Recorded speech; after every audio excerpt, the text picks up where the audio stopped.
Hey guys, how's it going? How to share a post on Instagram, right? Tap the paper airplane icon below the post that you want to share, okay? The paper icon right here, right? Now, select a friend or a group from the list or use the search bar, okay? And then add any message option, which is optional, and then tap send. Let's say, for example, I want to send it to that person. Write a message and then just tap send if you want to send.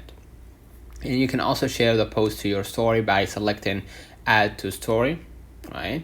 You're gonna be able right here to see the option, or after tapping the paper airplane icon. Let me know in the comments if this video helped you. Don't forget to like and subscribe, turn on the notification bell to receive every video we upload. Thank you for watching. See you in the next one.